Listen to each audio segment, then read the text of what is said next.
Hi everyone, I'm Kieran from RawCut Media, and in this video I want to show you exactly what sort of effect you're going to be applying to your sound in order to get a more enhanced and richer piece of clarity out of that sound that you're recording from your microphone that I've got here.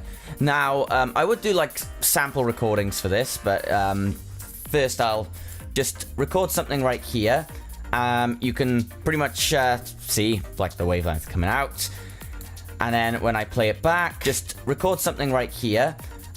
You can pretty much see it pretty much just sounds, well, variously the same because we already have effects applied to it. So the first thing you want to do, any sort of digital audio workstation you work in, not just this one, which is Mixcraft Pro Studio, as you can see there, Adobe Audition, Pro Tools, anything that has preset effects for the tracks that you're going to be using your recording your audio in, and pretty much it, and anything that you can monitor your own incoming audio in if you're wanting to do it for streams as well, but we'll get to that in a different video. Anyway, for this video, so the first thing you want to do is arm your recording channel. So you want to have a line in, but first, just to make sure that you actually have your microphone there. If you have a preamp, then you're going to be recording from your audio interface, or preamp, as you might call it. So mine is the Scarlett 6x6 USB, the left channel, so because it's a mono connection, because it doesn't have two connections for two microphones. I plugged it into the left channel, so I only need to do that, so it will record everything out in mono, but then once I actually export it, it will be exported in stereo. So next step, like I said, arm that, make sure that is red, or is pressed in, whatever you're using.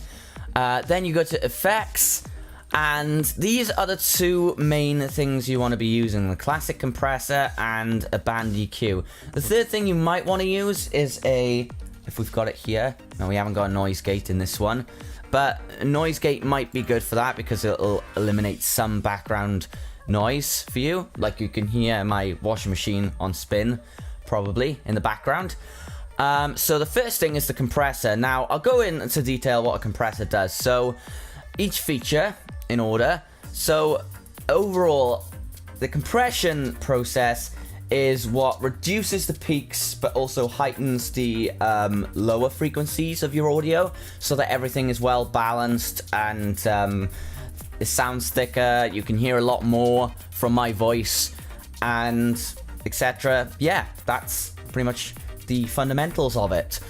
So you want to have a look at this threshold here. This is for reducing the peaks. So say your gain or whatever, your output is too high when you're talking, you want to reduce this to make it sound a lot lower. And sometimes, most of the time, if you put it between -32 and -36, it will sound a lot more flat, balanced, So compression itself, this is the actual compression ratio where the compression itself takes place.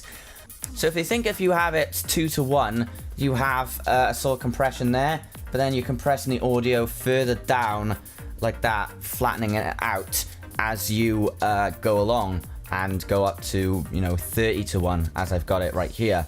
Gain reduction. Now I'll record a track right here and we'll output it so that we know exactly what hard and soft knee the differences are. In fact, I might play a demo right here. So say I've got what I just recorded right here, this, and we'll output it, and then I'll so that we know exactly what hard and soft knee the differences are. Right, I'll put it back there.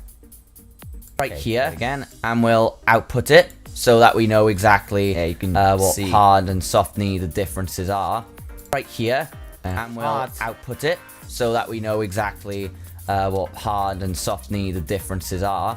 So it pretty much just gives you a softer compression, and you hear it with everything else that it just makes the audio just go right off the scales. So that's essentially what we're trying to do here.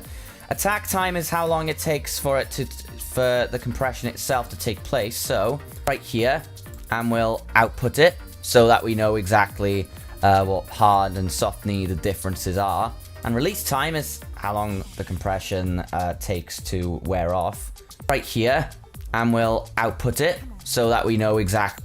So you can either have it really low, which you don't want to over compress, you don't want things to sound too loud, you want them just to sound balanced and, you know, well adjusted, not something that just fills out everything.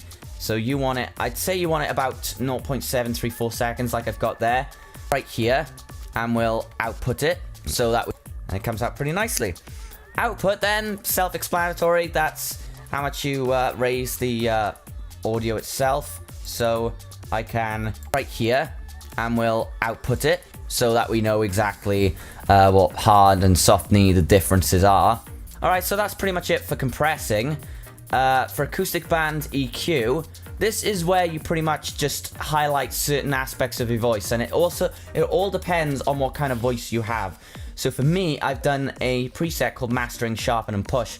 Have a look at the numbers we've got here. These are all the frequency bands. It goes all the way up. It looks like it's going up by, it doesn't tell me exactly how much it's going up by, but it usually says how many decibels does the EQ want to take into place. So that's how much it takes in right there. And then 12, 24. Usually for the output, you usually let the compression do the work for that. So sharpen and push, it means it pushes up the lower frequencies, like the bass part of the voice. But because there's a bit of a sharpness to my voice as well, I want to raise some highness as well in my voice. So I'm gonna just lower it a little bit so that I can make it seem a bit less overbearing. That seems to be okay. And that's all you do for that. So pretty much that's all you really need. There's other effects you can use, like acoustic reverb. It'll give you like a it'll give you an echo to your voice. Classic chorus, or just chorus, gives you a delay on your voice. That might be good if you're recording music, because you know they usually have like a layering thing on chorus. So you know, in recording vocals for music. And that's pretty much it if you want to be recording your gameplay. So, you know, there's the extra stuff there, but I'd just only be focused on this. So, that's all I have to show you for now. Thank you for watching, and until next time, goodbye.